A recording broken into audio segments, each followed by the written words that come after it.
আমি বললাম বাবা দুপুর বেলায় একটা অস্ট্রেলিয়ান গাভী হারাছে। কোন বেলায়? দুপুর বেলায় অস্ট্রেলিয়ান গাভী হারাছে। এখন এই গাভী খুঁজবার কাছে রোদের মধ্যে ভাই খুঁজে পাচ্ছে না। যে দেখে একটা ছেলে খাড়ায় আছে, তখন ওই গাভীওয়ালা ওই ছেলেকে বলতেছে ভাই আমার এদিকে গাভী যাও দেখছে। ওই ছেলে হলো আর বেটা, বেটাকে বলতেছে কে ভাই আমার গাভী কোন দিকে গেছে? বেটা কয় কে রে আমার বাপ হয়ে আমার ভাই কলো এইটা কি হলো? তো চলে গেছে মায়ের কাছে, রাখ মা আব্বা পাগলা হয়ে গেছে আমার তাই ভাই কছে। ইতিমধ্যে বাপ আসে বলতেছে কি হয়েছে গো? তুমি নাকি তোমার ছেলেকে ভাই কইছো। কঠিন রোদের মধ্যে গরু হেলালে কিছু মনে থাকে মা, কিছু মনে থাকে মা।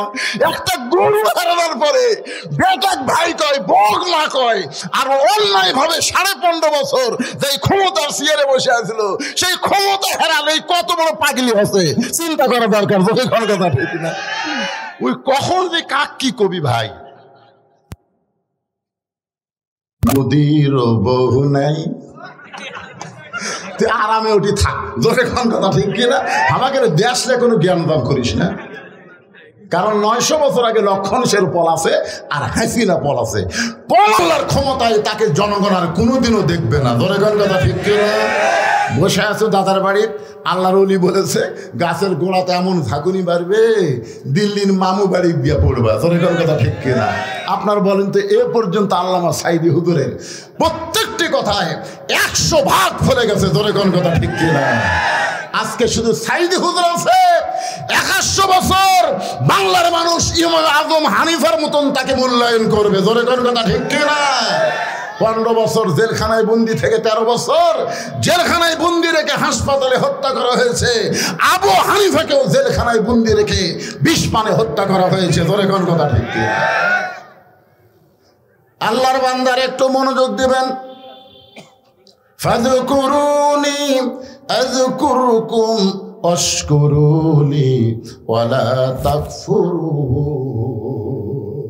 এখান থেকে আপনাদেরকে নিয়ে আইছি এই কোরআন, ইন্না নাহনু নাযালনা যিকরা, এই জিকিরেরই কিন্তু কথা হচ্ছে ওয়া ইন্না লাহু লাহাফিজুন। তা আমি বললাম ভাইজান আপনি যে প্রত্যেক তাওয়াফে 4-5 বার করে কাবা চুমা খাচ্ছেন, এতে আপনার ভাব কি? ভাব বুঝতেছেন না হুজুর? আল্লাহর কাবা খার চুমা খাওয়া মানে বেগুনা মাসুম হওয়া। আমি ওই লোকটাকে বললাম আপনি যদি 1 কোটি বারও কাবা ঘর চুমা খান আপনার যতটুকু সওয়াব হবে তার চাইতে বেশি সওয়াব হবে একবার যদি আল্লাহর কোরআন চুমা খান। তো আমার অনেকগুলো হাজি আছিল, তারা বলতে হুজুর এটা একটা কথা হলো, আপনি 1 কোটি বার কাবা ঘর চুমা খেয়ে যে সওয়াব হবি তার সাথে বেশি সওয়াব আল্লাহর কোরআন চুমা খেলে হবি, এই দলিল দেন। আমি তখন বললাম শোনো, কাবা আল্লাহর ঘর, কোরআন আল্লাহর বাণী। কাবা কার ঘর? কথা কয় না। কাবা কার ঘর? আল্লাহর ঘর। কোরআন কার বাণী? এই দুটার মধ্যে তফাৎ আছে বাদান, এই দুটা না আছে। দুটার মধ্যে তফাৎ হলো কি যে কাবা হেফাজতের দায়িত্ব আল্লাহ নেয়নি, কারণ কাবা আল্লাহর ঘর এটা আল্লাহ বলেছে, কিন্তু কাবা হেফাজতের দায়িত্ব আল্লাহ নেয়নি, কাবা হেফাজতের দায়িত্ব দিয়েছে আল্লাহওয়ালাদেরকে। ধরে কোন ঠিক কিনা? আর কোরআন আল্লাহর বাণী, এটা কাউকে আল্লাহ হেফাজতের দায়িত্ব দেয়নি, নিজেই কোরআন হেফাজতের দায়িত্ব নিয়েছে। আপনার বলেন তো এর মধ্যে তফাৎ কি? খালি বড় কাবা আল্লাহর ঘর, আল্লাহ যদি হেফাজতের দায়িত্ব নিত আপনার বলেন তো কোনো কাফের মূর্তিটা ঢুকবার পারত? খালি জিবরাইল বলবি তুই কাবার দরজার কাছে খাড়া হ। আবু জেহেল যখন মূর্তি নিয়ে ঢুকবি বাম হাতে একটা চল মারবি। যে আবু জেহেল মূর্তি নিয়ে ঢুকতেছে জিবরাইল মারছে চল, ওই মূর্তি ফেলে দে দৌড়। আবু সুফিয়ান এক মূর্তি নিয়ে আছে, কে রে ভাই তুই দৌড়ালি কেন? হায় হায় আন্দারা চল মারতেছে রে, কে মারতেছে দেখা যাচ্ছে না। আয় ভাই দেখ আমার গাল লাল হয়ে গেছে। আপনি বলেন এই চল খাওয়ার কথা শুনে আর কেউ ঢুকবি? তার নাকি পারে না যে কাবা ঘরের দরজাতে একটা ফেরেস্তা মোতায়েন করতে, খালি ঢুকবি আর পিটুন হবে? কিন্তু না, আল্লাহ রাসূল বললেন ওমর কি বলবার চাও? ওমর ফারুক বলতে সি সি মদিনা থেকে যে কাবার দিকে আমরা মুখ করে নামাজ পড়লাম, মক্কা বিজয়ের আগে নামাজ কায়েম হয়েছে মদিনায়। ধরে কান সুবহানাল্লাহ। মক্কা বিজয়ের আগেই কিন্তু নামাজ কি হয়েছে? কায়েম হয়েছে কোথায়? মদিনায়। কারণ রাসূল হিজরত করার পরে দ্বিতীয় হিজরিতে নামাজ কায়েম হলো।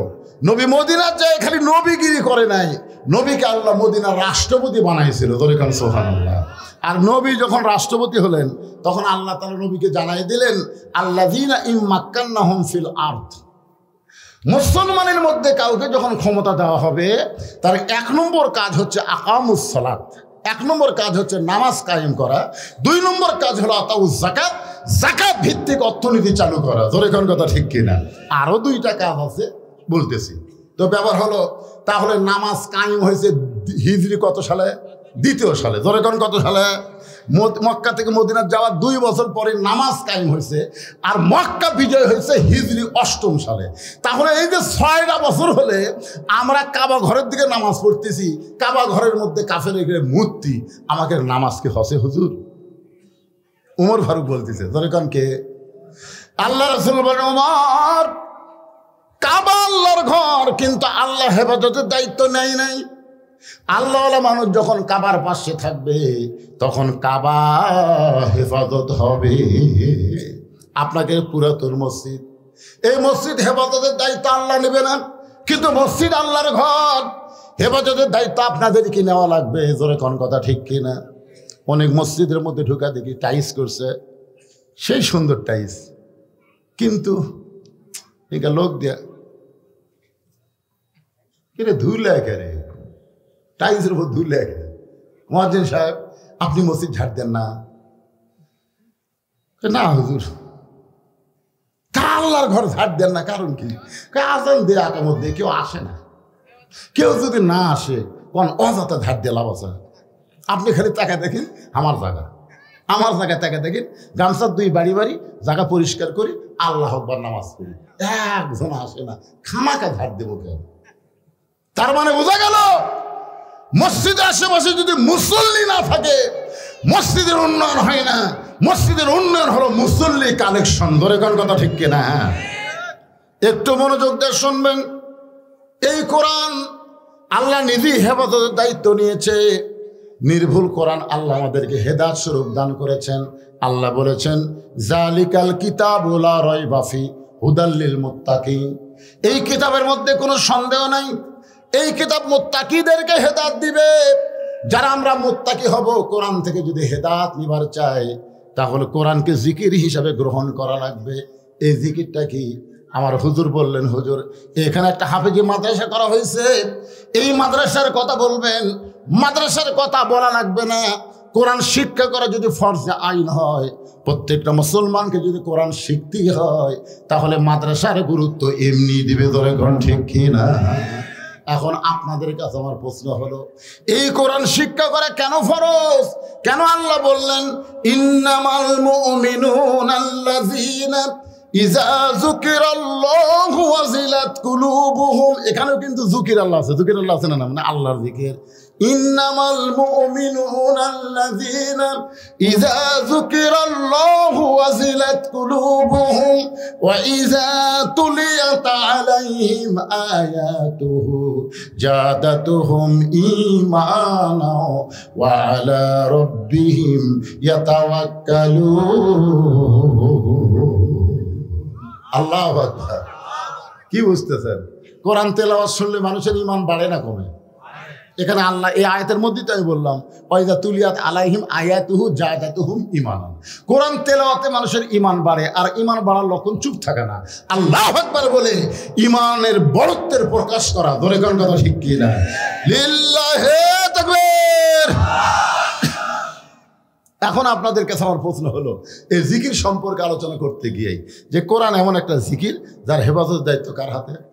আরো ধরে কি জন্যে কন্ত যে আমরা এই কোরআনকে নিয়ে চলবো, কোরআন অনুসারে চলবো, এর মধ্যে যেন কোনো ভেজাল না ঢোকে। যার শুরুতে আল্লাহ বলেছেন এমন একটা কিতাব যার মধ্যে কোনো কি নাই, ভেজাল নাই, সন্দেহ নাই, গোঁজামিল নাই। এই কোরআন নবী মক্কার জীবনে প্রতিষ্ঠা করবার চাইলো, কিন্তু হলো না। আল্লাহ রাসূলকে আল্লাহ বললেন যে, হাবিব, মক্কায় আপনি কলেমার দাওয়াত দিয়েছেন, দীর্ঘ সময় পর্যন্ত আপনাকে তারা নির্যাতন করেছে, মুসলমানের সংখ্যা তো বাড়তেইছে না, বরং এ পর্যন্ত 320 জন, 13 বছরে 320 জন। আপনি হিজরত করেন। আল্লাহ তাআলা গভীর রাত্রে নবীকে হিজরতের হুকুম দিলেন। নবী হযরত আলীকে ডাক দেন, বলেন আলী, আজকে গভীর রাত্রে মক্কা ছেড়ে আমাকে মদিনায় যাওয়ার হুকুম করেছেন কে? তুমি শুধু আমার বিছনায় একটু ঘুম পাড়বা চাদর মুড়ি দিয়ে।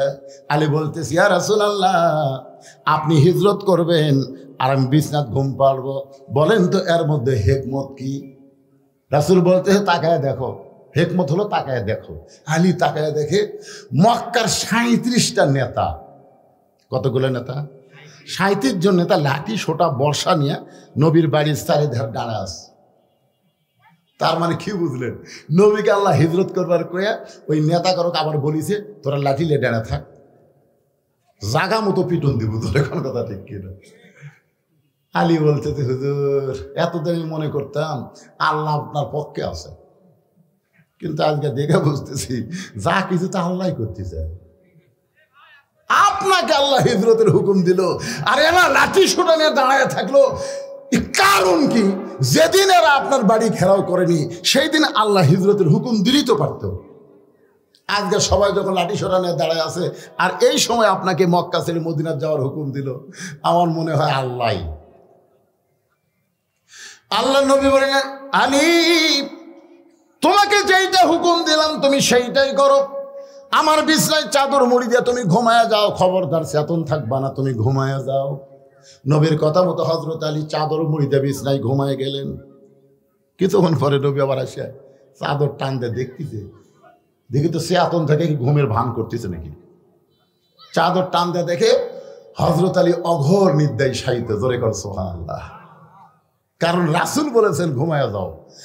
রাসূল যেখানে ঘুমাতে বলেছেন সেখানে চেতন থাকা যাবে। হযরত আলী যখন ঘুমায় গেছে এমন সময় নবী আমার চুপি চুপি ঘরের দরজা খুলে তাকায় দেখে 37 জন নেতা লাঠি সোটানে দাঁড়ায় আছে। রাসূল বলেন, আল্লাহ, এরা যেভাবে তাকায় আছে এখনই বের হলে ওরা আমাকে গ্রেফতার করবে, ধরবে, মারবে। আল্লাহ বলেন, হাবিব, যে কোরআন আপনাকে আমি দিয়েছি, অনুনাজ্জিলু মিনাল কুরআনি মা হুয়া শিফাউ ওয়া রাহমাতুল লিল মুমিনিন। আল্লাহু আকবার। কি বুঝতেছেন? সব সমস্যার সমাধান দিতে পারে। এই যে আয়াত পড়লাম এরই বাংলা অর্থ হলো সব সমস্যার সমাধান দিতে পারে আল্লাহ। ওগো নবী, আপনি বিপদে পড়বেন এটা না, বরং সূরা ইয়াসিনের মধ্যে কয়েকটা আয়াত আপনি তেলাওয়াত করে এক মুষ্টি বালির উপর ফুৎকার দিবেন। নবী বললেন, বালুত ফুঁ দিলে কি হবে? বলে, আপনার কাম আপনি করেন, আমার কাম আমি করে দিব। ধরে কোন সুবহানাল্লাহ। এক মুষ্টি বালির মধ্যে নবী কোরআনের 3টা আয়াত পড়ে যখন ফুঁ দিলেন, ওই বালুগুলো 37 জন নেতার চোখের মধ্যে ঢুকে পড়ল। আপনারা বলেন তো, চোখের মধ্যে যখন বালু ঢোকে তখন কি আর হাতত লাঠি থাকে? লাঠি তরবারি বর্ষা ফেলে দিয়ে সবাই খালি চোখ ডলতেছে। কি চোখ যখন ডলতেছে, আল্লাহ কয়, নবী এখন দেখেন তো কি খবর? নবী কয়, ওরকে লাঠি দিয়ে ওরকে পাশাত ধরেন যাবি না, বুঝবারই পারবি না। আল্লাহ বললেন, আপনাকে মারা লাগবে না, জাগা মতো মারে আমি দিব, আপনি খালি যান। নবী আমার চুপি চুপি আবু বকরের বাড়ির দরজায় আস্তে করে ডাকতে, আবু বকর। সঙ্গে সঙ্গে দরজা খুলে গেল। রাসূল বলে, আবু বকর, আমি যে তোমার বাড়িতে আসতেছি রেখে তুমি আগে থেকেই জানতে নাকি? আবু বকর বলে, হুজুর আপনার কি মনে নাই? কয়, আজ প্রায় 6 মাস আগে আপনি বলেছিলেন একদিন গভীর রাত্রে মক্কা ছেড়ে মদিনায় হিজরত করা লাগবে, আমাকে সঙ্গে করে আপনি মদিনায় যাবেন। সেদিন থেকে আজ পর্যন্ত কোনো রাত্রিবেলা ঘুমাইনি, সারা রাত আমি দরজায় দাঁড়িয়ে থাকি। সঙ্গে সঙ্গে নবী বললেন, চলো যাই। যেই বলছে চলো যাই, আবু বকর বলেন, ইয়া রাসূলুল্লাহ চলেন। নবী বলেন, আবু বকর চলো যাই বললাম, তুমি আমার সঙ্গে চলতেছো, একটা বার তুমি কি ঘরের মধ্যে যাবা না? তোমার বিবি বাচ্চার কাছে তুমি কি বলবো না? কারণ মক্কা ছেড়ে মদিনায় যাচ্ছ, বিবি বাচ্চার কাছে কি তুমি বিদায় নেবা না? আবু বকর বলেন, নবী গো, আপনি যেদিন আমার নেতা আর আমি যেদিন ইসলামের কর্মী হয়েছি, সেদিন থেকে কলিজার মধ্যে আমার নিয়ত হলো আল্লাহ রাসূল ছাড়া অন্য কাউকে আমি প্রাধান্য দেই না। আল্লাহর হুকুম নবীর তরিকা মোতাবেক চলাটাই হলো আমার 1 নম্বর দায়িত্ব।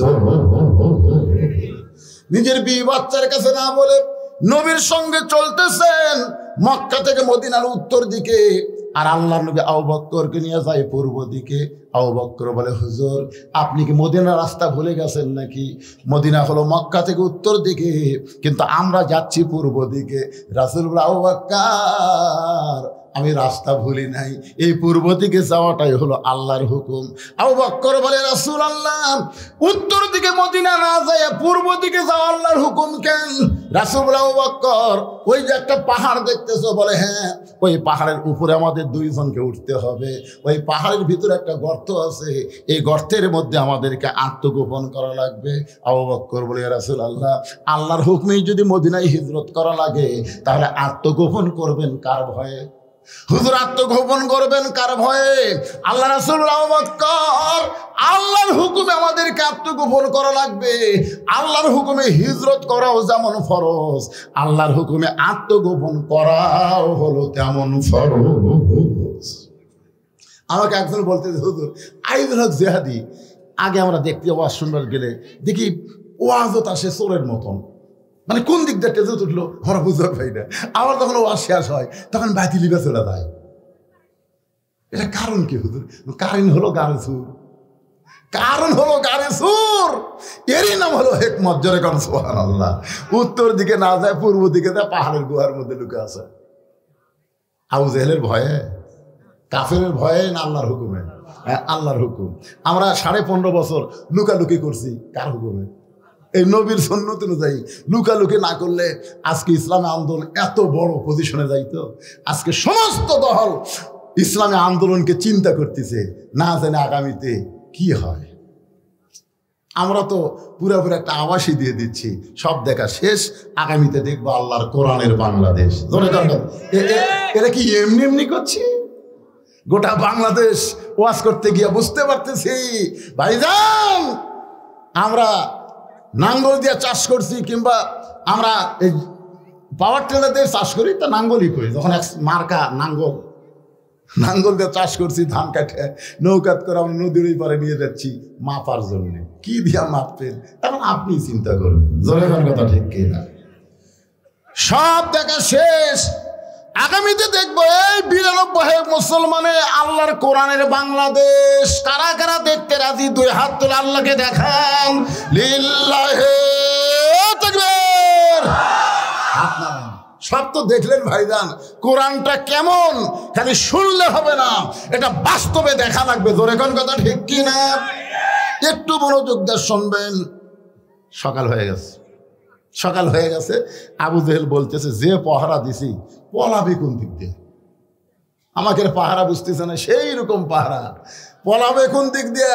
আবু সুফিয়ান বলতেছে, আজকে রাত্রেবেলা পলাবো না, আমরা কি ফেরত যাবো? আবু জেহেল বলতেছে, এই 37 জন আবার কবে একত্র হবো? দরকার নাই, দরজা ভাঙ্গে আজকে কাম সারা লাগবে। 37 জন নেতার মধ্যে আবু জেহেল হলেন বড় নেতা। দরজা খুলে তাকায় দেখে ওরে তামানে চাদর দিয়ে ঘুম পাড়তেছে। ঘুমের কারণে নাকের শব্দ শোনা যায়। আবু সুফিয়ান, আবু জেহেল একসাথে। এই বাম সাইডে একটা যুবক নেতা, নাম হলো উলিদ বিন মুগিরা বলতেছে, নেতা এই মানুষ এক মারার জন্য আমরা সারা রাত পড়া দিচ্ছি, আর এই নাক ডেকে ঘুম পাড়তেছে। আচ্ছা, নাক ডেকে ঘুম কে পাড়তেছে? কেন পাড়তেছে? রাসূল কাছে ঘুম পান। নবীকে কেমন অনুসরণ করে চিন্তা করেন। যারা যদি নবী না পায় তাহলে তো গু সাপের মতন মারবে আলী। জোরে কোন কথা ঠিক কিনা? কিন্তু দেখেন আরামসে ঘুম পাড়তেছে। উলিদ বিন মুগিরার হাতে একটা বর্শা ছিল,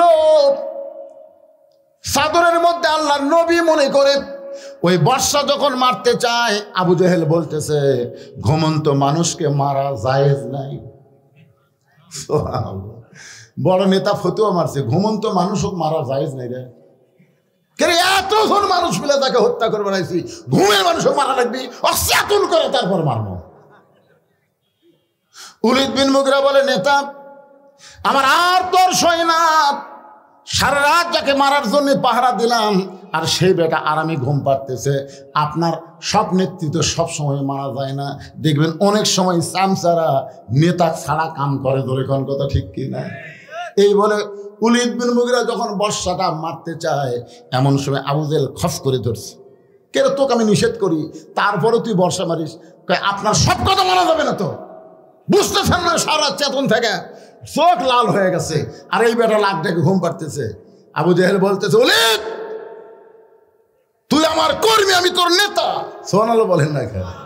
কারণ আবু জেহেল জানে আবু জেহেলের বাড়ির সবচেয়ে নিকটে হচ্ছে রাসূলের বাড়ি।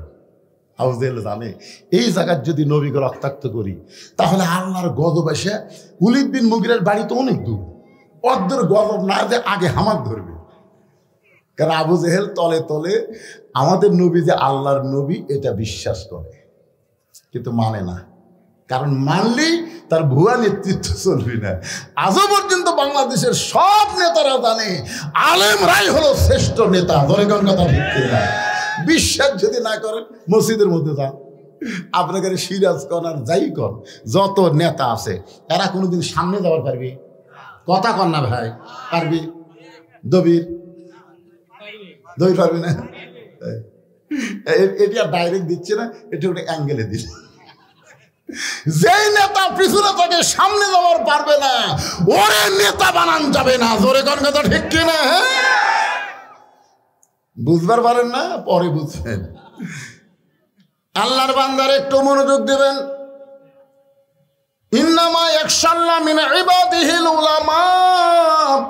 এই কোরআনের সবচাইতে বড় জিকির হলো বান্দা সময়ের ভিতরে আলেম বান্দারাই আল্লাহকে সবচাইতে বেশি ভয় করে। যারা ভয় করে তাদেরকে যে সিয়ারি দেন ওই সিয়ারের গুরুত্ব তারা বহন করবে। একটু মনোযোগ দিয়ে শুনবেন। আবু জেহেল আল্লাহর নবীর সিনে জানে, এই কারণে চিন্তায় আছে এই জায়গায় যদি ওলীদ বিন মুগীরা বর্ষা মারে আর নবী যদি এই জায়গাত মারা যায় তাহলে সর্বোত্তম আমাকেই গজব ধরবে। এজন্য বর্ষাটা খফ করে ধরেছে। আমি আপনাদের কাছে একটা প্রশ্ন করি, নবীর সবচাইতে বড় শত্রু হলো আবু জেহেল আর নবীর সবচাইতে খারাপ শত্রু হলো ওলীদ বিন মুগীরা। বুঝতে পারলেন? নবীর সবচাইতে বড় শত্রুকে আবু জেহেল আর নবীর সবচাইতে খারাপ শত্রু হলো ওলীদ বিন মুগীরা। মানে সবসময় নবীকে খারাপ ভাষা দিয়ে গালি দিত। একদিন নবী সাহাবীদেরকে নিয়ে আলোচনা করতেছে, ওলীদ বিন মুগীরা সাইড দিয়ে যাচ্ছে আর বলছে, ও মুসলমানের নবী, তুমি যদি সত্যি আল্লাহর নবী হও তাহলে জন্মের আগে তোমার বাপ বললো কেন? আচ্ছা দেখেন, এইটা একটা কথা হলো। ও মুসলমানের নবী, তুমি যদি সত্যি আল্লাহর নবী হও তো জন্মের আগে তোমার বাপ বললো কেন? এখন যদি আমাকে কেউ বলে, ও বদর রশিদ, আপনি সত্যি আলেম হন তাহলে আপনি এত কালো হলেন কেন? এখন আপনারা বলেন আমি যে কালো হচ্ছি এটা কি আমি হচ্ছি? তো নবীর যে বাপ মরছে মায়ের পেটত থাকতে এটা কি নবী মানছে? তাহলে এইরকম কথা বলার কারণ? সঙ্গে সঙ্গে নবীর চোখ দিয়ে পানি আসলেন। শিশু বলে, মইরা গেছে মা, গর্বে থাকতে মরছে পিতা, নবী চোখে দেখলেন না। কে করিবে লালন পালন, কে দিবে সান্ত্বনা? এই দুনিয়ার বড় এতিম নবী ছিলেন একজনা। আলাম ইয়াজিদিকা ইয়াতীমান ফাআওয়া। নবীর চোখ দিয়ে পানি পড়তেছে। আল্লাহ কয়, হাবিব কাঁদতেছেন? ওলীদ বিন মুগীরার কথা শুনে কাঁদতেছেন? আপনি জানেন ওই কে? তো রাসূল বলতেছে, আল্লাহ আমি তো জানি ওলীদ বিন মুগীরা মুগীরার বেটা। না হুজুর, ই মুগীরার বেটা লয়। তাহলে কে? উতুল্লিম বাদা জালিকা, জানি উনি হলে জাউরা সন্তান, একলা 100টা ভোট দেয়। ওর বাপ একটা ভোট দেয় 100টা। জাউরার গাছ আর বাপ হলো একটা ভোট দেয় 100টা, খালি মুড়ি টানে আর মানে। যারা বাংলাদেশে একের অধিক ভোট দিচ্ছেন এরা অধিকাংশই জাউরে। কথা কর না কেন? কথা কর না কেন? তোর বাপ কয়টা? একটা। তো ভোট দিল কয়টা? এক বাপের বেটা হয়ে তুই 10টা ভোট কেমন দেশ? উতুল্লিম বাদা জালিকা জানি, নবী বুঝবার পারছে আল্লাহ কি কইছে। কিছুদিন পরে ওর কামিত হলো ওই নবীর খারাপ শত্রু। নবী আবার যখন আলোচনা করতেছেন ওই আসতেছে, তো নবী জানে ওই তো এসে একটা খারাপ কথা বলবি। তো ওলীদ বিন মুগীরা বলার আগেই নবী আউট করে দিছে, উতুল্লিম বাদা যালিকা জানিম। ওলীদ বিন মুগীরা কয় কে রে, আমার দেখার পরে নবী কথা কইল, তাহলে আমি কি অবৈধ, আমার কি বাপের ঠিক নাই? নবী গেলেন তো দূরের কথা, মারছে দৌড়, এক দৌড়ে মায়ের কাছে, মা মাগো উতুল্লিম বাদা যালিকা জানিম। মা কান্দার বলে, এত বছর পর এই সত্য কথা তোরে কে শুনাইল? যে কথা দুনিয়ার কেউ জানে না রে, খালি আমি জানি। এই কথা তোরে কে শুনাইল? ওলীদ বিন মুগীরা বলতেছে, মা কি কি কি কি কি লয়, এই কথা তো কে শুনাইল? এত দামি কথা তোরে কে শুনাইল রে? যে তোরে শুনাইছে এ দুনিয়ার সাধারণ মানুষ না। ধরে কোন সুবহানাল্লাহ। ওলীদ বিন মুগীরা বলে, মা তাহলে সত্যই কি আমি জারুর সন্তান? ওলীদ বিন মুগীরার মা বলতেছে, তুই দারুর সন্তান এইটা তোরে যে বলেছে আমি জানি না, তবে কথা সত্য। ওলীদ বিন মুগীরা বলে, মা তাহলে বলেন তো আমার জন্মটা কিভাবে হলো? এখান থেকে বোঝা গেল আল্লাহর নবীকে যারা গালমন্দ করবে, নবীর বিরুদ্ধে যারা সমালোচনা করবে, এমনকি ওরাসাতুল আম্বিয়া আলেমদেরকে নিয়ে যারা সমালোচনা করবে, তারা সকলেই হলো অবৈধ সন্তান। বৈধ সন্তান কোনোদিন আলেমদের সমালোচনা করবে না। আল উলামা ওরাসাতুল আম্বিয়া, আলেমরা হলো নবীদের ওয়ারিস। এবার ওলীদ বিন মুগীরার মা বলতেছে, ওয়াজান তাহলে শোন, আমার মায়েরা যারা পর্দার অন্তর আছেন, এখন একটু আপনাদের মনোযোগ দিয়ে শোনা লাগবে। কারণ দিয়া সাগরে ভাসাইয়া সেই যে চইলা যায় খবর লয় না, মাজন ধরিয়াই উদরে কত কষ্ট করে, 10 মাস পরে পায় প্রসবের বেদনা, এমন দরদি ভাবে কেউ হবে না আমার মা, মা গো। আমাদের সেই মাগুলো ভালো হোক, আমরা চাই কি চাই না? ধরে কোন চাই কি চাই না? ওলীদ বিন মুগীরার মা, ও মা, যারা পর্দার অন্তরে বসে আছেন তারা একটু মনোযোগ দিয়ে শুনবেন। অনেক যুবক যুবতী বউথিয়া মালয়েশিয়া যায়, অনেক যুবক বউথিয়া সৌদি আরব যায়, আছে না নাই? আপনার এলাকাতে এরকম আছে না নাই? এখন যে ওয়াজটা হইয়া খালি খাফের খাপ মন্তাজের বাস, মায়েরা রে, হায় হায় রে, আমাদের বাংলাদেশের যা পরকিয়া শুরু আছে, পরকিয়া। এই শালা নিজম মজুমদার পরকিয়া করতে ধরা পড়ছে, হারফিক খাচ্ছে, কি খাচ্ছে, শালা এমন মার দিছে ভাই টকশোর মধ্যে। তোর মুখ দিয়ে যে খারাপ কথা বাড়ায়, তোর মুখ পরিষ্কার করলে হারফিক খাওয়া দেখবে। হারফিক মানুষ কোন জায়গা দেয়? কোন জায়গা দেয়? পায়খানা পেশাবখানা হারপিক দেয়। নিজম মজুমদার ওর মুখের মধ্যে হারপিক ঢুকাছে। তোর এখন কথা ঠিক কিনা? আমার মায়েদের জন্য বলতেছেন ভালো মা হন। ভালো মা ছিল ফাতেমাতুজ জোহরা, ভালো মা ছিল আব্দুল কাদের জিলানীর মা। একটা মা যদি ভালো হয়, পেটের সন্তান আল্লাহর ওলি হয়। পেটের সন্তান কি হয়? আল্লাহর ওলি হয়। আব্দুল কাদের জিলানীর ওয়াজ আমি বহুদিন আপনাদের এলাকায় আগে করেছিলাম। 4 বছর বয়সে এরকম হাফিজ একটা মাদ্রাসায় উম্মুল খায়ের ফাতেমা, আব্দুল কাদের জিলানীর মায়ের নাম হলো উম্মুল খায়ের ফাতেমা, নবীর মেয়ের নামের মতোই ফাতেমা। মাদ্রাসায় ভর্তি করে দিয়েছে, সন্তানকে কোরআনের হাফেজ বানাবার চায়। ওস্তাদ বললেন, মা কোনো টেনশন করেন না, আল্লাহ তাআলা যদি রহমত করে আপনার ছেলে কোরআনের হাফেজ হয়ে যাবে। তখন আব্দুল কাদের বয়স হলো মাত্র 4 বছর। 4 বছরের ছোট্ট আব্দুল কাদেরকে মাদ্রাসায় ভর্তি করে দিয়ে গেছে। পরদিন সকালবেলায় দেখবেন ওস্তাদেরা কিন্তু বাচ্চাকে আগেই কোরআন শরীফ পড়ায় না, সর্বপ্রথম যেটা পড়ায় তার নাম হলো কায়দা। ধরে কারণ তার নাম কি? কায়দা পড়াতে গেলে আগে পেশাবখানাত নিয়ে যায়। আমার মাদ্রাসায় দেখছি ছোট বাচ্চা ভর্তি করে দিলে ওকে আগেই কায়দা দেয় না, আগে পেশাবখানাত নিয়ে যায়, আমি কইলাম হুজুর পেশাবখানাত কেন? হুজুর কায়দার মধ্যে তো কোরআনের অক্ষর আছে। আল্লাহ কোরআনে বলেছে লা ইয়ামাসসুহু ইল্লাল মুতাহহারুন, ততক্ষণ পর্যন্ত কোরআন স্পর্শ করা যাবে না যতক্ষণ পবিত্র না হবে। এর কিন্তু পেশাব পায়খানা না শিখাই এরা পবিত্র কেমনে হবে? 4-5 বছর 6 বছরের বাচ্চাকে মাদ্রাসার ছাত্র হুজুররা পেশাবখানা দিয়ে গেছে, আর আমাকে প্রাইমারি বই হাতত দিচ্ছে।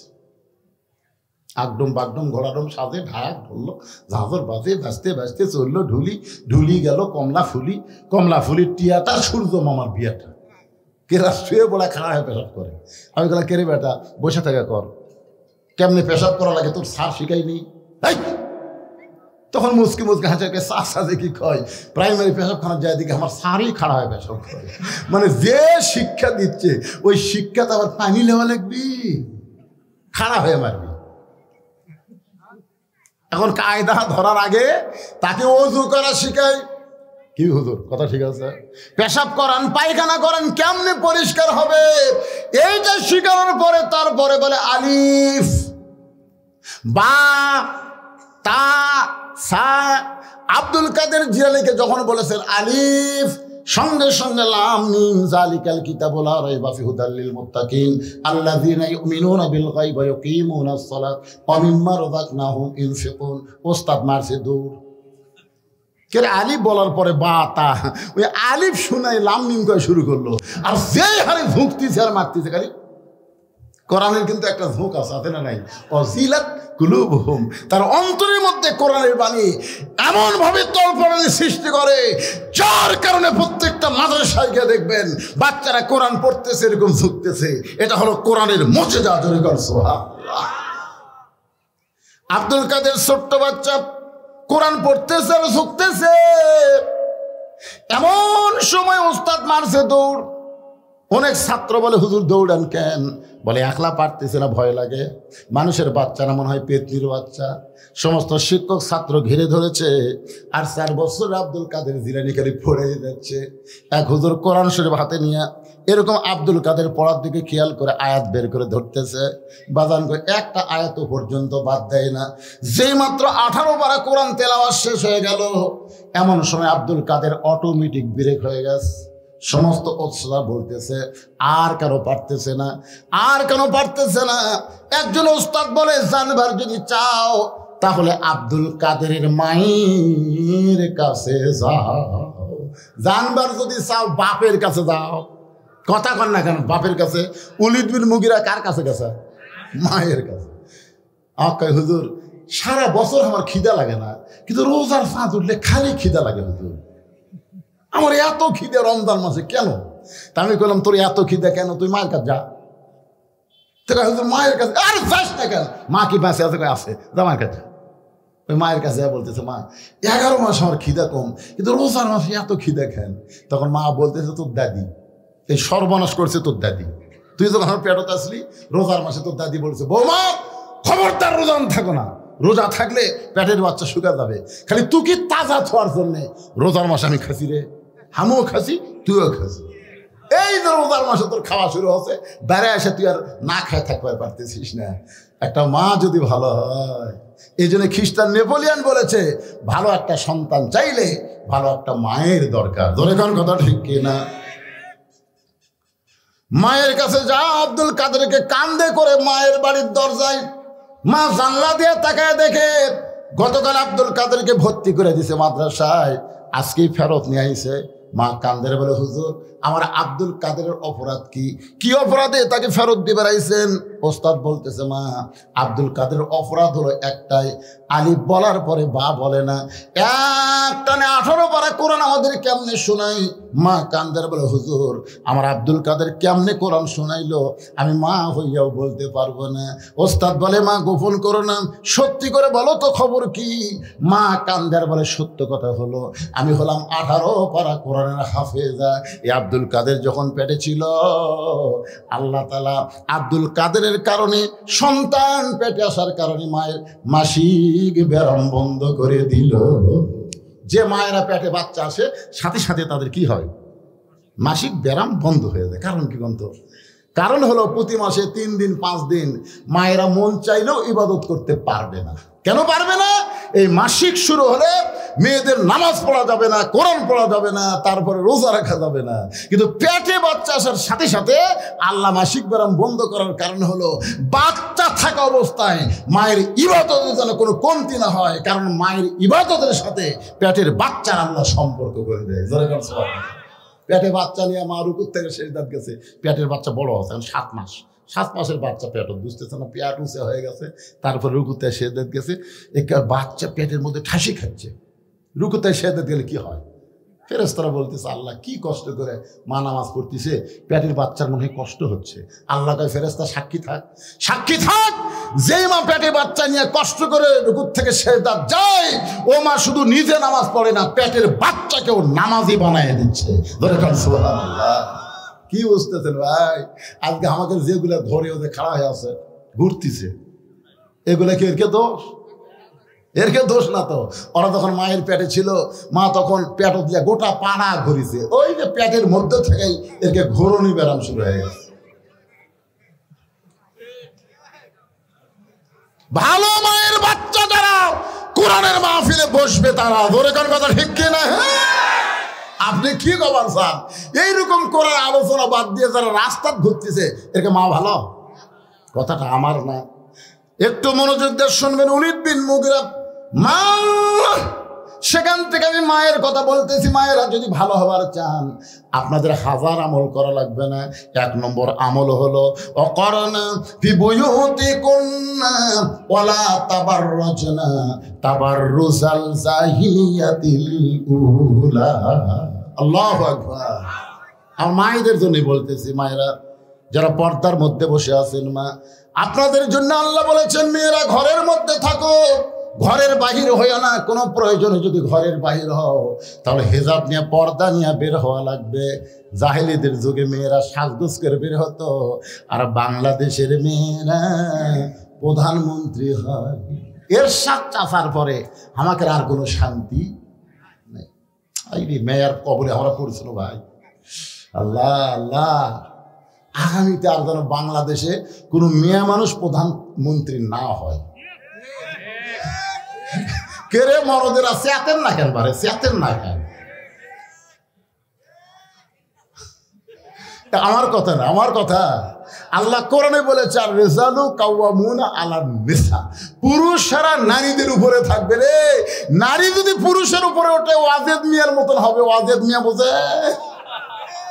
ওয়াজেদ মিয়ার জাফরুলের কাছে গেছে, গণস্বাস্থ্যের জাফরুলের কাছে গিয়ে বলতেছে ভাই আমাকে একটা চাকরি দে ভাই। তো জাফরুল খালি হাসে।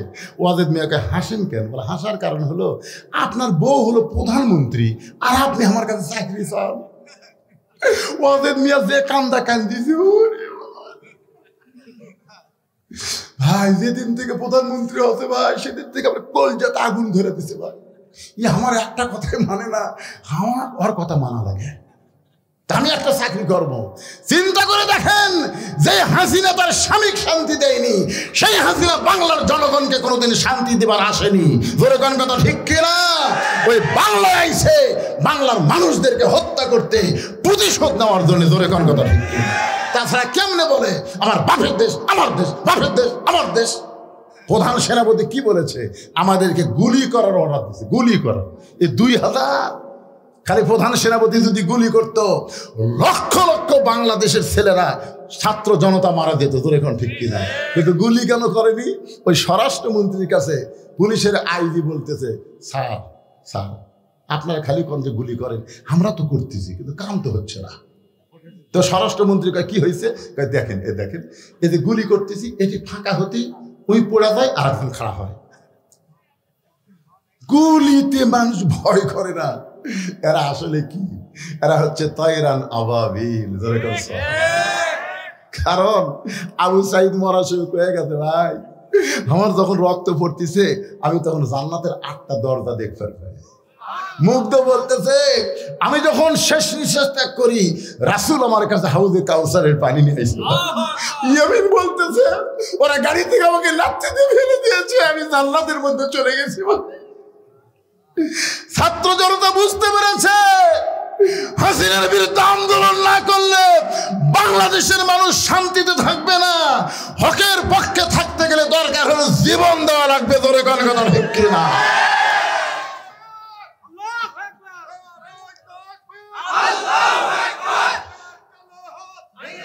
লিল্লাহে তাকবীর। একটু মনোযোগ দিয়ে শোনেন, বিষয়টা হচ্ছে ফাযকুরুনি আযকুরুকুম ওয়াশকুরুনি ওয়ালা তাকফুরুন। আল্লাহু আকবার। একটু মনোযোগ দিয়ে শুনবেন।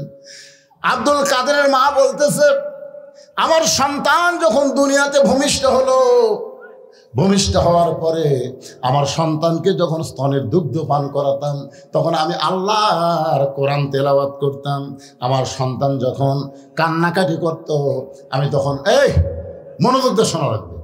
আব্দুল কাদেরের মা বলতেছে, আমার সন্তান যখন কান্নাকাটি করত, আমি তখন বাবু তত করে কান্না থামাইনি, আমি আল্লাহর কোরআন তেলাওয়াত করেছি। কোরআন তেলাওয়াত শুনতে শুনতে আব্দুল কাদেরের কান্না থেমে যেত। আব্দুল কাদের রাত্রেবেলা যখন আমার কাছে বিছনায় ঘুমাইতো, আমি এক পারা কোরআন না শুনাইলে আমার আব্দুল কাদের কোনোদিন ঘুমাইতো না। আমি তাকায় দেখতাম আমার আব্দুল কাদের চেতনছে, আমি কোরআন পড়তেছি। আমার আব্দুল কাদের যে একবার হয়ে গেছে, আমি তাকায় দেখি চোখ বন্ধ করে ঘুমায় গেছে। আমার মনে হয় আমার পেট থেকে দুনিয়াতে আসার পরে এই 4 বছরে আমি 18 পারা কোরআন বহুবার তেলাওয়াত করেছি। আমার তেলাওয়াত শুনতে শুনতে আব্দুল কাদের হয়তো 18 পারা কোরআন হেফজ করেছে। সমস্ত শিক্ষক ছাত্র কান্দের বলে, মা যদি ভালো হয় পেটের বাচ্চা আল্লাহর ওলি হয়ে যায়। মা উতুল্লিম বাদা যালিকা জানিম। মাগো, এইটা বলার পিছনে কারণ কি? মা বলতেছে, রে উলিস শোন, আমি যখন যুবতী ছিলাম তখন তোর বাবা আমাকে বাড়িতে থুয়া ব্যবসার কাজে বাইরে গেল, ব্যবসার কাজে চলে গেল। আমি যুবতী বউ ঘরে আছি, ব্যবসার লোভে পড়ে তোর বাবা আমার কথা ভুলে গেছে। বছরের পর বছর ব্যবসা করতেছে, কিন্তু বাড়িতে যে যুবতী বউ আছে এইটা খেয়াল নাই। এই জন্য আল্লাহ তাআলা কোরআনে বলেছেন, হুন্না লিবাসুল লাকুম ওয়া আনতুম লিবাসুল লাহুন্না। কি বুঝলেন? সবচাইতে বড় জিকির স্বামীকের জন্য। বউ হলো তোমার পোশাক, আবার স্বামী হলো বইয়ের পোশাক। এই শীতের দিনে কি বুঝতে চাই? আমি ছোটবেলাতে একটা গান শুনছিলাম, আপনারা শুনছেন কিনা? কেশবী ভাই শুনছেন? গানটা হলো, জামা তোর জামাইয়ের বাহানি আমি যাব না, তোমার জামাই চাকরি করে মহিমাগঞ্জ সুগার মিলে, মাসে মাসে পত্র পাঠায় ঘরে আসে না। জামা মানে মগ বলতেছে, জামা তোর জামাইয়ের বাহারি আমি যাব না। কি বুঝতেছেন? যুবতী বউকে বাড়িতে রাইখা যুবক স্বামী যখন বাহিরে যায়, আল্লাহ কোরআনে বলেছেন, হুন্না লিবাসুল লাকুম ওয়া আনতুম লিবাসুল লাহুন্না। স্বামী হলো বিবির পোশাক, বিবি হলো স্বামীর পোশাক। নবী আমার ঘরের মধ্যে বসে আছে, এমন সময় উম্মাহাতুল মুমিনিন আয়েশা ঘরের মধ্যে ঢুকছে। নবী আস্তে করে দাঁড়িয়ে গেলেন, আয়েশার সম্মানে না, আয়েশার মহব্বতে। জোরে গণ সুবহানাল্লাহ। একটা হলো মহব্বত, একটা হলো সম্মান। আল্লাহ নবী আস্তে করে দাঁড়িয়ে গেলেন, 2 কদম হেঁটে নবী নিজেই দরজা বন্ধ করে দিলেন। নবী শুধু দরজা বন্ধ করলেন না, নবী ঘরের জানলাও বন্ধ করে দিলেন। মা আয়েশা থর থর করে কাঁপতেছে। আল্লাহ রাসূল বলে, আয়েশা কাঁপো কেন? বলে, আপনার জুতার পরশে আল্লাহর আরশ ধন্য হয়ে গেছে। হুজুর, যদি কোনো বেয়াদবি হয়, আল্লাহ নবী বলে, আয়েশা, একজন নবীর জুতার পরশে আল্লাহর আরশ ধন্য হয়ে গেছে, একজন নবীর জুতার পরশে। আয়েশা বলে, হুজুর আপনি তো সেই নবী। আল্লাহ নবী বলতেছেন, আমি সেই নবী ছিলাম যতক্ষণ দরজা খোলা ছিল, কিন্তু দরজা যেই বন্ধ হয়ে গেছে আয়েশা, আমি আর নবী নাই রে, আমি হলাম স্বামী আর তুমি আমার বিবি। আয়েশা দৌড়ে এসে নবীর বুকে মাথা রেখে বলতেছে, আল্লাহ আল্লাহ, আমার নবী শুধু বিশ্ব নবী নয়, আমার নবী হলেন পৃথিবীর 1 নম্বর স্বামী। সুবহানাল্লাহ। যেই বলছে 1 নম্বর স্বামী, নবী তখন আস্তে করে আয়েশাকে এই বাম হাতে বুকের মধ্যে নিয়ে ডান হাতে একটা ঠাসি মারছে। এটা কিসের ঠাসি? মহব্বতের ঠাসি। আপনি আপনার বউকে বুকের মধ্যে নিয়ে একটা ঠাসি মারবেন, নবীর সুন্নত আদায় হবে। একটা সুন্নত আদায় করলে 100 গলা কাটা শহীদের সওয়াব। এটা কোন সুন্নত? টুপি মাথার দেওয়া, পাগড়ি পরা, এটা হলো বুকের মধ্যে নিয়ে ঠাসি দেওয়া সুন্নত। কথা কয় না, এই সুন্নত সমাজে চালু আছে। কথা কন না কেন? যেই সুন্নত সমাজে চালু নাই, এই সুন্নত যদি আপনি চালু করেন তাহলে 100 গলা কাটা শহীদের সওয়াব পাবেন। টুপি তো চালু আছে, দাড়ি চালু আছে, এগুলো তো সস্তা সুন্নত। সবচাইতে বড় সুন্নত হলো বাতিলের বিরুদ্ধে লড়াই করে মুখের দান দান ভেঙে ফেলা দেওয়া। কথা এই দাঁত ভাঙ্গা হলো 100 গলা কাটা শহীদের সওয়াব। এই খাওয়ার পরে মিষ্টি খাওয়া, মনে করছে মিষ্টি খাওয়া 100 শহীদের গলা কাটা না। যে সুন্নত সমাজে চালু নাই, এই সুন্নত চালু করলে 100 গলা কাটা শহীদের সওয়াব আল্লাহ দান করবে। ধরে করেন সুবহানাল্লাহ। আল্লাহর বান্দার একটু মনোযোগ দেন। আল্লাহ তাআলা ডাক দিয়ে বলেন, জিবরাইল লহে মাহফুজ থেকে কোরআনের আয়াত নিয়ে নবীর কাছে যাও, নবীরে জানায় দাও, হুন্না লিবাসুল লাকুম ওয়া আনতুম লিবাসুল লাহুন্না। ওলীদ বিন মুগীরার মা বলতেছে, তোমার বাবা মাসের পর মাস, বছরের পর বছর যখন বাহিরে, তখন আমার মনের মধ্যে একটা ব্যারাম ঢুকলো, একা একা কেন ভালো লাগে না, কোনো কাজে মন যেন বসে না, আমার কি হতে কি হয়ে গেল, আমি নিজেও তো কিছু বুঝি না। ওলীদ বিন মুগীরার মা বলতেছে, আমি ঘরের ছাদে গেলাম, ঘরের ছাদে গিয়ে উড়ু উড়ু মন নিয়ে যখন তাকাই, তখন দেখি তোমার বাপের ছোট ভাই। ওলীদ বিন মুগীরার বাপের কি ভাই? যার নাম আমাকে আপনাকে ধনুটি কি খাওয়ায়? বাপের ছোট ভাইকে বলা হয় দেওরা। বাড়ির আগে বেতেরা হাল ধুইরাছে ছোট দেওরা রে। এই রংপুরের ভাওয়ায় সারা মফিজ এলাকার গান ধরে কোন ঠিক না। আমি মা বোনদেরকে বলবো, পুরুষ জাতের মধ্যে 2টা দলকে আপনারা কাল সাপের মতন ভয় করবেন। একটা হলো দেওরা আর একটা হলো দুলাভাই। এই 2টা খালি সুযোগ খোঁজে। ধরে কোন কথা ঠিক কিনা? মা বোনদেরকে আমি বলতেছি, মা এ দেওরা দুলাভাইকে কাল সাপের মতন ভয় করবেন, এদেরকে ধার দিয়ে ঘেঁষতে দিবেন না। এখন ওলীদ বিন মুগীরার মা বলতেছে, উড়ু উড়ু মন নিয়ে আমি তোমার বাপের ছোট ভাইকে দেখে আমি আস্তে করে ছাদ থেকে ঘরের মধ্যে এসে দরজা খুলে দিলাম। দরজা খোলা মাত্রই তোমার চাচা ঘরের মধ্যে ঢুকলো।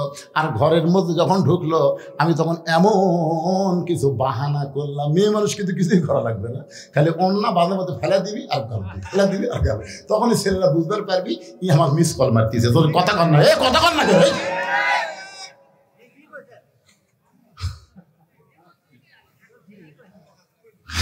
এখন চিন্তা করতে বক্তা ভাল্লা। এই সমাজের সবচাইতে খারাপ রোগ এটাই। ধরে কোন কথা ঠিক না? আমি কি বলছি রে, কল না মিস কল?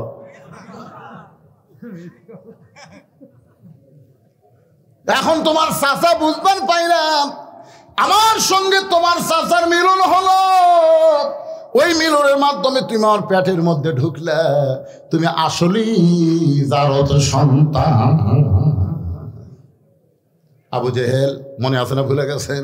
ওলীদ বিন মুগীরার কি ধরে আছে? বর্ষা। বর্ষা ধরে আছে। বাম হাতে বর্ষা ধরে, ডান হাতে চাদর। বাম হাতে বর্ষা ধরে, ডান হাতে চাদর টান দেওয়ার পরে 37 জন্য তার চোখ বড় হয়ে গেছে। তোরা কি পড়া দিলি রে? তোরা যে খুলি ঘুম পাড়তিছে, আমরা তো তাই দেখলাম। বারে ই ঢুকলো কখন? আবু জেহেল বলতেছে, আলী এই তোমার নবী কোন দিকটা পলালো রে? আলী খালি মুসকে মুসকে হাসতেছে। সুবহানাল্লাহ। মুসকে মুসকে হাসার কারণ হলো 2টা। 1 নম্বর কারণ হলো আমার নবী নিরাপদে আছে। ধরে কারণ সুবহানাল্লাহ। কারণ যখন ওই যে চাদরের মধ্যে ঢুকছিল, তখন মনে করছিল যে হারে হারে লাঠি সোটালি আছে, আহা আমার তো নবী ঘুমাবার বললো, আরে নবী কি বিপদের মধ্যে পড়ে নাকি, এই চিন্তা নিয়ে কিন্তু ঘুমাইছিল। কিন্তু যখন আবু জেহেল বলতেছে, আলী তোর নবী কোন দিকটা পালাইলো, তখন আলী 2 কারণে হাসতেছে। 1 নম্বর কারণ হলো নবী নিরাপদে আছে, আর 2 নম্বর কারণ হলো তোরা 37 জন পাওরা দিলি, চেতন থেকে তোরা পাওরা দিলি, নবী কোন দিক দিয়ে গেল? আমি ঘুমের মানুষকে জিজ্ঞাসা করিস কেমনি? তোরা কি চেতনা ছিল না? কয় হয় আমি ঘুমের মানুষ, নবী কোন দিক দিয়ে গেল কেমনি কব? যেই কইছে সঙ্গে সঙ্গে আবু জেহেলের রাগের উপর পড়ছে পানি। কে রে? ঠিকই তো, ছাই বোঝেন না? মুকুট পড়ছে ছাই। আপনারা বলেন তো, যতই ভালো তরকারি দেখান, কারণ মুকুট যদি একবার ছাই পড়ে খাওয়া আসা। এমন কথা হযরত আলী বলেছে, আবু জেহেলের মুখে পড়ছে ছাই। আবু জেহেল বলতেছে খামাখা এর কাছে সময় নষ্ট করার দরকার নাই, আমার মনে হয় বেশি দূর পর্যন্ত যাবার পারে নাই। আবু বকর বলতেছে, রাসূলুল্লাহ, এই যে আমরা গর্তের মধ্যে লুকিয়ে আছি নবী গো, আল্লাহ রাসূল যদি ওরা ঘুষতে ঘুষতে আমাদের এই গর্ত পর্যন্ত আসে, সঙ্গে সঙ্গে বলেন আলী, আবু বকর ফাযকুরুনি, সকলে বলেন ফাযকুরুনি আযকুরুকুম ওয়াশকুরুলি ওয়ালা তাকফুরুন। যে আল্লাহকে স্মরণ করে আল্লাহ তাকে স্মরণ করেন, এইটা বুঝাইতে গিয়া এমন একটা জায়গায় আপনাদের লাগলাম। হযরত আলী চাদর থেকে উঠেছে, আর আবু জেহেল 37 জন নেতা নিয়ে নবীকে খোঁজার জন্য যাচ্ছে। যে আবু জেহেল 37 জন নেতাকে নবী খোঁজার জন্য যায়, এমন সময় হযরত আলী ভাবে, কি বুঝতেছেন? এই বুড়া আঙ্গুলি ঘুরায় বলতেছে। সঙ্গে সঙ্গে আবু সুফিয়ান বলে, নেতা, যেই বেটা ঘুমের কারণ নবী চলে গেল, আমরা বুঝবার পারলাম না, সে বুড়া আঙ্গুল ঘুরে আমাদের কি বলে? আবু জেহেল বলতেছে, আমার মন চায় ওরে সাইজ করি, কিন্তু ওর চেহারার দিকে তাকাইলে বুঝতে পারি আমরা কিছুই না। আল্লাহর জিকির করার কারণে আল্লাহ তার চেহারার ভিতরে এমন শক্তি দিয়েছে। সুবহানাল্লাহ। আল্লাহর বান্দারা, এই যে ছেলেরা আজকে 2 দিন ব্যাপী কোরআনের মাহফিল তথা জিকিরের মাহফিলের আয়োজন করেছে, এই মাহফিল করা থেকে আপনারা খুশি না বেজার? কারা কারা খুশি? 2 হাত তুলে আল্লাহকে দেখান। লিল্লাহি তাকবীর। এরা ইচ্ছা করলে আনন্দে গান বাজনা করতে পারতো, সেটা করে নাই। আল্লাহর ঘরের উন্নয়ন কল্পে এরা 2 দিন ব্যাপী কোরআনের মাহফিল করেছে। ভাইজান, আমি যখন উঠছি এই তেজে, তখন সময় ছিল 5 মিনিট কম 6টা, এখন দেখতেছি 10 মিনিট কম 8টা। দীর্ঘ প্রায় 2.25 ঘন্টার বেশি, 1 ঘন্টা 50 মিনিট আলোচনা করার পরে আমি একটা আপনাদের কাছে গামছা দিয়ে পাঠাবো, ব্যাগ দিয়ে পাঠাবো। সকলে মন থেকে খুশি হয়ে যে যা পারবেন আল্লাহর রাস্তায় একটু দান করবেন। যদি আপনি দান না করে চলে যান, যেতে পারেন, কোনো সমস্যা নাই, কিন্তু আগামীকাল আপনি যে মহান বিপদের মধ্যে পড়বেন সেটা কিন্তু বুঝবার পারতেছেন না। আর সদকাতু তারুদ্দুল বালা, দান সদকা করলে বালা মুসিবত আল্লাহ দূর করে দেয়। এই কোরআনকে সর্বোত্তম জিকির হিসাবে কোরআনের মাহফিলে সহযোগিতা না করলে এই মাহফিল তো বন্ধ হওয়ার উপক্রম ভাই। এই জন্য সবাইকে আমি বলবো, ছেলেরা কোথায়? এই ছেলেরা কোথায় রে? হ্যাঁ, ব্যাগ না, ঢোকো, এই দরজার থেকে আগে শুরু করো, যারা খাওয়া হয়ে আছে। 10, 20, 50, 100 যে যা পারবেন আল্লাহর রাস্তায় দান করবেন। আপনি কিঞ্চিত হলেও দিবেন, কিন্তু আলগা হচ্ছে 200 টাকা আর দাবা হচ্ছে 500 টাকা। বলে দাবা কি? বলে গোড়া শুদ্ধ তুলে দেবো, আর ঘাস থাকবি না। আর আলগা মানে খালি ঘাসের মাথা ছিঁড়ে দেবো। তো মাগরিবের মাহফিল হচ্ছে মাথা ছেঁড়া মাহফিল, যেরকম কি ছাড়া মাথা ছিঁড়ে, আর রাতের মাহফিল হলো গোড়া তোলা। এই জন্যে ইনশাল্লাহ 40 টাকা। এ উঠলেন কেন? মাঝখান থেকে উঠলেন কেন বাবা? যিনি যা পারেন আল্লাহর রাস্তায় দান করেন। ইনশাল্লাহ আপনাদের নিয়ে আমি মোনাজাত করবো। আগামীকাল এখানে রাতভর মাহফিল আছে, সবাই আসবেন ইনশাআল্লাহ। হ্যাঁ, সবাই দেন 10, 20, 50, 100 টাকা। এতগুলো মানুষের মধ্যে 500 টাকা দেওয়ার মতন কেউ নেই যে হুজুর আমি ব্যাগের মধ্যে না দিয়া আমি আল্লাহর ঘরে মসজিদের সংস্কারের জন্য